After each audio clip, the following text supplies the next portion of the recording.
இன்று மாற்றத்தின் நாள். மாற்றம் உண்டு. ஆண்டவராகிய இயேசுவின் நாமத்தினாலே மாற்றம் உண்டு என்கிற இந்த அனுதின தியானத்தின் மூலமாக உங்களை சந்திக்கிறது எனக்கு மிகுந்த சந்தோஷம். ஆண்டவரும் இரட்சகருமாகிய இயேசுவின் நாமத்தினாலே உங்களை வாழ்த்துகிறேன். சுகமாக இருப்பேன் என்று விசுவாசிக்கிறேன். தேவன் உங்களோடு கூட இந்த நடத்தி வருகிற எல்லா பாதைகளுக்காக ஆண்டவருக்கு ஸ்தோத்திரம் உண்டாவதாக. கர்த்தர் சந்தோஷப்படுத்துவார். உங்கள் துக்கத்தை எல்லாத்தையும் கர்த்தர் சந்தோஷப்படுத்துவார். உங்கள் வேதனைகளை கர்த்தர் மாற்றுவார். உங்கள் கவலைகள், உங்கள் வியாகுலங்கள், உங்கள் பாரங்கள், உங்கள் பாடுகள் எதுவாக இருந்தாலும் எல்லாவற்றையும் தேவன் அறிந்து வைத்திருக்கிறார். எல்லாமே தேவனுடைய பார்வைக்கு மறைவானதாக இல்லை. எல்லாவற்றையும் கர்த்தர் பார்க்கிறார். ஆவியானவர் இருதயத்தில் சமீப நாட்களாக இதை உணர்த்தி கொண்டே இருக்கிறார். நான் என் பிள்ளைகளை மகிழ்ச்சி ஆக்குவேன், நான் என் பிள்ளைகளை திரும்பவும் கட்டுவேன், நான் என் பிள்ளைகளை மீண்டும் அவர்களுடைய ஸ்தானத்துக்கு கொண்டு வருவேன். கர்த்தர் செய்ய வேண்டிய காரியங்களை நிச்சயமாய் தேவன் நம்முடைய வாழ்க்கையில் செய்து முடிப்பார். நாங்கள் துன்பத்தை கண்ட வருஷங்களுக்கு சரியாய் எங்களை மகிழ்ச்சியாக்கும் என்கிற ஜபம் மாத்திரம் உங்களுடைய ஜபமாக இருக்கும் என்று சொன்னார். நான் சொல்கிறேன், இந்த book of Jeremiah chapter number 31:4 கர்த்தர் சொல்கிற வார்த்தை நம்முடைய வாழ்க்கையில் அப்படியே நிறைவேறட்டும். இஸ்ரவேல் என்னும் கன்னிகையே, மறுபடியும் உன்னை கட்டுவிப்பேன், நீ கட்டப்படுவாய். மறுபடியும் நீ மேலவாத்தியத்தோடும் ஆடல் பாடல் செய்கிறவர்களின் களிப்புள்ள கூட்டத்தோடும் நீ புறப்படுவாய் என்று சொல்ல. Again I will build you and you shall be built, O Virgin Israel. Again you shall adorn yourself with tambourines and shall go forth in the dance of the merrymakers. நீ ஆடல் பாடல் செய்கிறவர்களின் கூட்டத்தோடு களிப்போடு கர்த்தர் உன்னை புறப்படப்படுவார், துக்கத்தோடு அல்ல. சங்கீதக்காரனாகிய தாவீது மிக அழகாய் தேவனை துதிக்கும் போது இப்படி துதிக்கிறார். என் புலம்புலை ஆனந்த களிப்பாக நீர் பார பண்ணினீர், என் ரெட்டை நீர் களைந்து போட்டிருக்கிற ஆண்டவரே, என் ரெட்டை நீர் களைந்து போட்டு என் புலம்பு மகிழ்ச்சி என்னும் கட்டினாலே என்னை நீர் எடை கட்டியிருக்கிறேன். நினத்தையும் கொழுப்பையும் உண்டது போல என் ஆத்துமா திருப்தியாகுன்றார். நினத்தையும் கொழுப்பையும் உண்டது போல என் ஆத்துமா திருப்தியாக, என்னை அப்படி மகிழ்ச்சியாக ஆண்டவரே, என்னை அப்படி திருப்தியாக ஆண்டவரே. இன்றைக்கு கர்த்தர் அப்படிப்பட்ட சந்தோஷத்தை, அப்படிப்பட்ட மகிழ்ச்சி, அப்படிப்பட்ட மேன்மையை, ஏதாகிலும் ஒரு விஷயங்களில் கட்டப்பட்டு, ஏதாகிலும் ஒரு விஷயத்தில் தோற்று போய், ஏதாகிலும் ஒரு விஷயத்தில் நாம் எல்லாவற்றையும் இழந்து போய், ஆமீன் ஸ்தோத்திரம், ஏதாகிலும் ஒரு காரியத்தில் நாம் மிக சோர்ந்து போய் கிவ் அப் பண்ணக்கூடிய ஒரு சிச்சுவேஷனில் நாம் இருப்போம்னா கர்த்தர் சொல்கிறார், இல்லை நான் உன்னை அப்படியே வைக்க மாட்டேன், உன்னை நான் அப்படியே நிறுத்த மாட்டேன். நீ ஆடல் பாடல் செய்கிறவர்களின் கூட்டத்தோடு களிப்போடு நீ புறப்படுவாய்.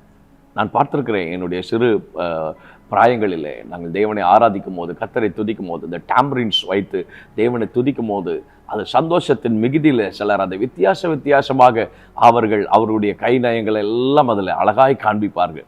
நாம் ஆடல் பாடல் செய்கிறவர்களின் களிப்போடு கூட தேவனுடைய சமூகத்தில் ஆராதிப்பதற்கு, துதிப்பதற்கு, சந்தோஷமாய் தேவனை வொர்ஷிப் பண்ணுவதற்கு, தீயையும் தண்ணீரையும் கடந்து வந்தோம், எங்கள் இடுப்புகளின் மேல் வருத்தமான பாரத்தை ஏற்றினீர், ஆனாலும் எங்களை செழிப்பான இடத்துல மனுஷரை எங்கள் தலையின் மேல் ஏறி போக பண்ணினீர்.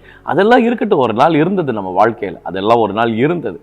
அப்படி சொல்ல கர்த்தர் வைப்பார். கடந்த நாட்களில் தேவன் நம்மோடு பேசினாரே, பவுலே நீ நடந்து கொண்டிருப்பதை பார்க்கிறாய், ஆனால் நானும் நடக்க போவதை பார்க்கிறேன். ஆகவே தேவன் என்ன நடக்க போகிறது என்பதை கர்த்தர் அறிந்து வைத்திருக்கிறார். நிச்சயமா சந்தோஷப்படுத்துவார். அதே அதிகாரம் 13வது வசனத்தில் கர்த்தர் பியூட்டிஃபுல்லாக எழுதி வைக்கிறார் பாருங்க. 13வது வசனத்தில், அப்பொழுது கன்னிகைகளும் வாலிபரும் முதியோரும் கூட ஆனந்த களிப்பாய் மகிழ்வார்கள், நான் அவர்கள் துக்கத்தை சந்தோஷமாக மாற்றி அவர்களை தேற்றி அவர்கள் சஞ்சலம் நீங்க அவர்களை நான் சந்தோஷப்படுத்துவேன். அழுகையோடு விண்ணப்பங்களோடு வருகிறவர்களை நான் அப்படியே அனுப்ப மாட்டேன்றார். அழுகையோடு விண்ணப்பங்களோடு வருகிற பிள்ளைகளை நான் அப்படியே அனுப்ப மாட்டேன், அவர்கள் சஞ்சலம் நீங்க சந்தோஷப்படுத்துவேன். ஏசாயா 51ஆம் அதிகாரத்தில் அந்த வசனத்தை தான் எழுதி வைக்கிறாரு. கர்த்தரால் மீட்கப்பட்டவர்கள் ஆனந்த களிப்புடன் பாடி சீயோனுக்கு மீண்டும் வருவார்கள். இந்த பொசிஷனுக்கு நான் வருவேனா? இந்த மேன்மைக்கு நான் திரும்ப வருவேனா? என்னுடைய ஸ்தானத்துக்கு வருவேனா? கர்த்தர் எனக்கென்று வைத்திருக்கிற தேசத்துக்கும், எனக்கென்று வைத்திருக்கிற ஆசீர்வாதத்துக்கும், எனக்கென்று கர்த்தர் முன்குறித்து வைத்திருக்கிற அந்த உயர்வுக்கும், கர்த்தர் எனக்கென்று வைத்திருக்கிற அந்த வாழ்க்கைக்கும், எனக்கென்று என்னுடைய வாழ்க்கைக்காக, என்னுடைய எதிர்காலத்திற்காக, என்னுடைய வேலைக்காக, என்னுடைய சபைக்காக, என்னுடைய ஊழியர்களுக்காக, மனுஷங்களுடைய திட்டங்கள் அல்ல, கர்த்தர் என்னை எங்கே கொண்டு போய் நிறுத்த வேண்டும் என்கிற அந்த ஸ்தானத்துக்கு கொண்டு வருவதற்கு என் தேவன் உண்மையில் ஆண்டவர். அவர் சொல்றாரு, கர்த்தரால் மீட்கப்பட்டவர்கள். கர்த்தர் ஒரு மனுஷனை மீட்டு வெளியில கொண்டு வரும்போது எப்படிப்பட்ட மனுஷனை அவனை வெளியே கொண்டு வர தெரியுமா? ஆனந்த களிப்போடு கூட, சந்தோஷத்தோடு கூட வெளியே கொண்டு வருவார். உங்கள் ஜெப அறை வீணாய் போகாது. சிஸ்டர், பிரதர், அம்மா, நீங்கள் ஜெப அறைக்குள்ளே அந்தரங்கத்தில் கர்த்தரை நோக்கி நீங்கள் அழுது புலம்புகிற காரியங்கள் வெளியில வரும்போது கர்த்தர் ஆனந்த களிப்போடு இன்றைக்கு கர்த்தர் உங்களை வெளியே கொண்டு வருவார். உங்கள் ஜெபத்தில் இருந்து, உங்கள் ஜெப அறையில் இருந்து, நீங்கள் ஜெபிக்கிற இடத்துல இருந்து, உங்கள் சபையிலிருந்து நீங்கள் வெளியே வரும்போது சந்தோஷமாக உங்கள் வீட்டிலேருந்து வெளியில் வரும்போது சந்தோஷமாக எங்கே உட்கார்ந்து புலம்பி தேவ சமூகத்தில் கண்ணீரை வடித்து கண்ணீரை சிந்தி ஆண்டவருடைய சமூகத்தில் இதெல்லாம் என் வாழ்க்கையில் மாறிடாதான்னு கேட்குறீங்களோ, அங்கிருந்து வெளியில் வரும்போது ஆனந்த களிப்புடன் பாடி அவர்கள் சீயோனுக்கு வருவார்கள். நித்திய மகிழ்ச்சி அவர்கள் தலையின் மேல் இருக்கும், சஞ்சலமும் தவிப்பும் ஓடிப்போம் என்று எழுதுகிறாரே.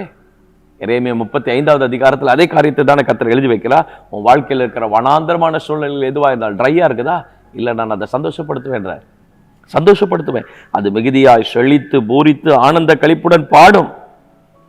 நமது தேவனுடைய மகத்துவத்தை காண்பார்கள், அவருடைய கர்த்தருடைய மகிமையும் தேவனுடைய மகத்துவத்தையும் காண்பார்கள். எல்லாமே ட்ரையா இருக்கு, இல்லப்பா மாத்துவேன், அதெல்லாத்தையும் மாத்துவேன். எல்லா ட்ரைனஸும் மாறும்.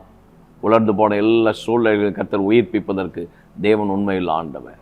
ஆடல் பாடல் செய்கிறவர்களின் களிப்புள்ள கூட்டத்தோடு இன்றைக்கு புறப்பட பண்ணுவார். உங்கள் டீம் எது தெரியுமா? தோற்று போன டீம் அல்ல. நீங்கள் you are always on the winner side. நாம் எப்போதுமே வெற்றியாளர்களின் பக்கத்தில். ஏன் தெரியுமா? சகல வெற்றி சிறந்த கர்த்தர் நம்மோடு கூட இருக்கிறார். அவர் நம்ம கூட இருக்கிறார். அவர் ஒரு மிகப்பெரிய வெற்றியாளர். அவர் நமக்கு நல்ல ஒரு விக்டோரியஸ் லைஃபை இன்றைக்கு தருவார். அது நிமித்தம் உங்களை சந்தோஷப்படுத்துவார், அது நிமித்தம் உங்களை மகிழ்ச்சியாக்குவார், அது நிமித்தம் கர்த்தருடைய கரம் உங்களோடு கூட இருப்பதை அநேகர் அறிந்து கொள்ளும்படி ஆண்டவர் அனுக்கிரகம் செய்வார். தேவனே, அப்படியே ஆசீர்வதிங்கப்பா, அப்படியே ஆசீர்வதிங்கப்பா, கர்த்தருடைய வார்த்தையின்படியே ஆசீர்வதிங்கப்பா. கிருபை, ஆச்சரியமான தெய்வீக சமாதானம், இப்படி மகத்துவங்கள், மேன்மைகள் நம்முடைய பிள்ளைகளுடைய சரசில் எப்போதும் என்னாலும் தங்கியிருக்கும்படியாக நாங்கள் ஜெபிக்கிறோம். தொடர்ந்து தேவ பிரசனத்துக்கு முழுவதுமாய் விட்டு கொடுக்கிறோம். இயேசுவின் நாமத்தில் ஜெபிக்கிறோம் நல்ல பிதாவே, ஆமென். God bless you. இன்றைக்கு பார்ப்பீர்கள், இன்றைக்கு அந்த நன்மையை பார்ப்பீர்கள். ஆமென்.